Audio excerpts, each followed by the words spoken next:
Want to date more efficiently and increase the odds of finding a great partner? Then you're in the right place. Ready? Hi, it's Ken with 21traits.com, where you can take the free 90-second quiz that instantly identifies your critical compatibilities to date more efficiently and find the right partner faster. Whether you're a regular listener or this is your first time tuning in to one of our super fast casts, we talk a lot about certain traits needing to align closely for both partners to thrive in a long-term relationship. While all traits are indicators of behaviors that can predict your longevity as a couple, some traits are actually better when they're complementary, not shared, or even complete opposites. Some don't matter whether they line up at all. They're just whatever works for the couple. So in terms of alignment, I wonder how you would answer this question. For a relationship to last, does each partner need to be equally affectionate? It's tempting to say yes without thinking, but I want you to think. In general, it's probably better for both partners to prioritize being affectionate equally, but is a relationship viable when one person is demonstrably more affectionate while the other is reserved? And by reserved, I don't mean withholding. That's extreme and doesn't serve anyone. I just mean lower key, not overly expressive or oriented toward demonstrations of affection.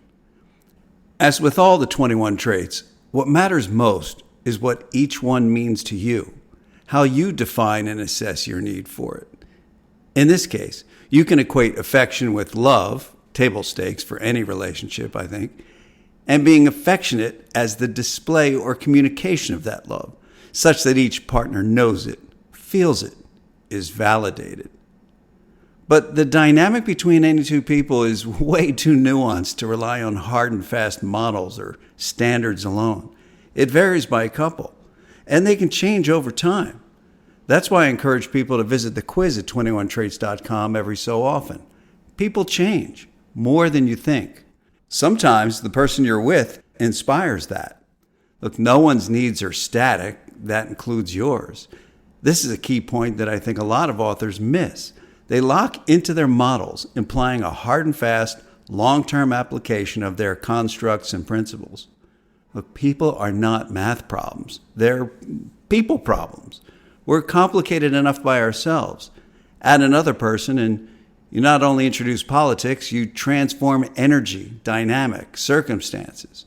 So revisiting any relationship model will inform your perspective, whether it validates things as they are or suggests a modified approach. In a genuine relationship, I would define love essentially as affection and affectionate as the day-to-day demonstration of it.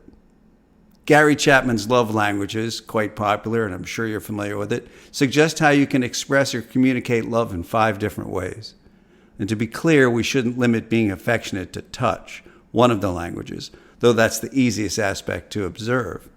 People also express affection and support to their partners, as Chapman notes, with words, gifts, acts of service, and giving of their time.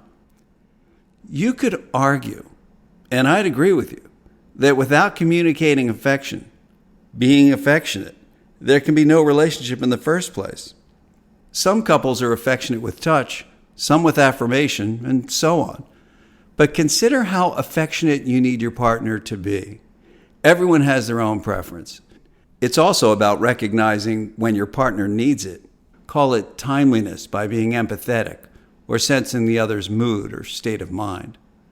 After you take the quiz to assess where you need your partner to be on the scale, whether it's important, critical, not a thing at all, it will become clearer how to filter people in or out over time. Taking it a second time to assess yourself clarifies how much you offer.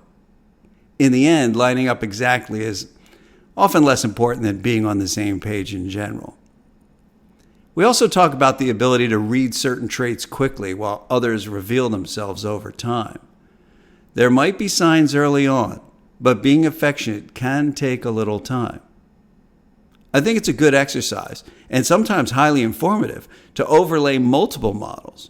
For example, if we look at this trait through the lens of attachment styles, I'd say people with secure or even avoidant styles probably need less frequent displays of affection, while people who are anxious or disorganized might need their partner to be more affectionate.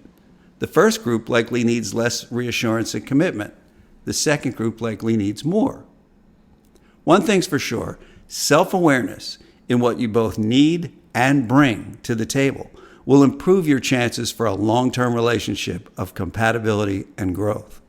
Self-awareness can also help you avoid heartache, or even worse, resentment down the road. This comes back to knowing what works for you, making it a priority to have or avoid so you can filter people in or out accordingly. Maybe being affectionate is a critical compatibility for you, a deal-breaking trait you value highly. Maybe it isn't. But before you make too much of an emotional investment in someone, or if you want to explore what could be undermining the relationship you're in, assessing how affectionate you and your partner are with each other is worth knowing and prioritizing. Make sure you follow our podcast, share it with friends, and take the quiz at 21traits.com. See you next time.